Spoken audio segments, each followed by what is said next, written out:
My name is Simon Kemp. I am the regional managing partner of We Are Social in Asia. And they're not necessarily evolving stories, they're leitmotifs. If you download the book, plug the book. If you download the full book, it explains the leitmotif concept and why it works. But the dandelion is the flower. You've got all the different seeds, and you blow it, and all the seeds scatter, and they float off in all sorts of different directions. And some of them land on a glass table, and that's it. They don't get anywhere. And some of them land on the perfect fertile ground, and they grow into a new dandelion, and job done.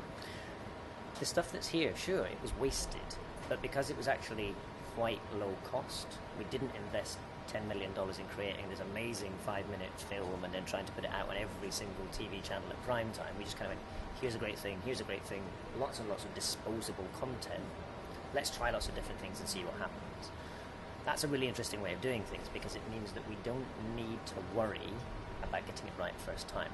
And the only reason that we got obsessed with that right first time model is that it was driven by the media efficiency model.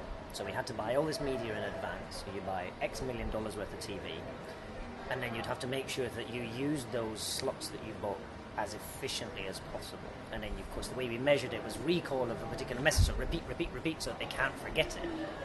But so what? All we've done is made them remember one thing.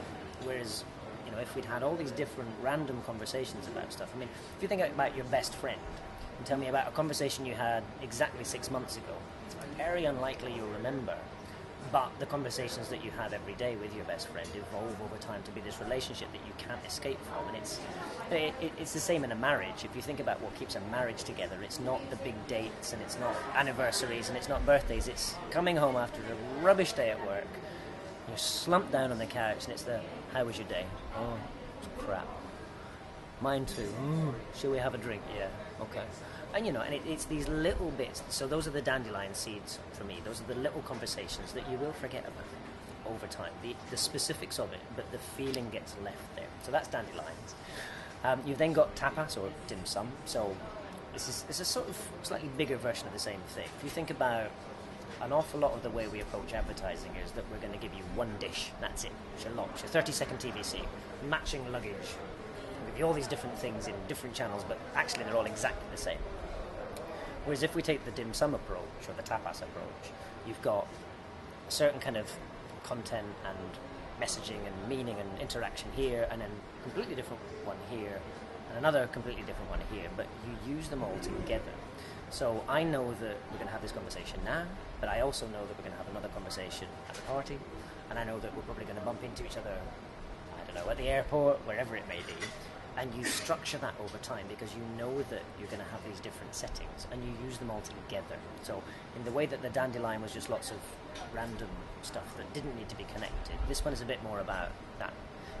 Go back to the Game of Thrones thing. You've got episode 1, episode 2, episode 3. So it's they're different, but they all build together and as part of an overall whole. So think about that dim sum meal.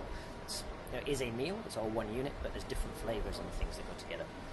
Then the Kaizen one, the continuous improvement spiral piece, it's the way that a natural conversation, probably a quite singular conversation, evolves. So we start talking today about the importance of social listening. And I tell people and they're like, I don't understand why this is important. And I'll tell them with one piece of interaction and content here, and they'll be like, okay, I kind of get that bit, but I'm still missing all of this. I say, okay, so let's spend a bit more time talking about that one. And then we understand that concept, and then we just keep going round all the different concepts until suddenly, light bulb moment, I get it. At which point we then move on to the next thing. But that's the value of a conversation, is that you only need to spend as long talking about it as you need for the understanding to be shared. If they get it first time, you don't need to spend any more money on it. And I think this is the bit that fascinates me about most TV advertising, is that we've distilled it down into things that you only need to hear once.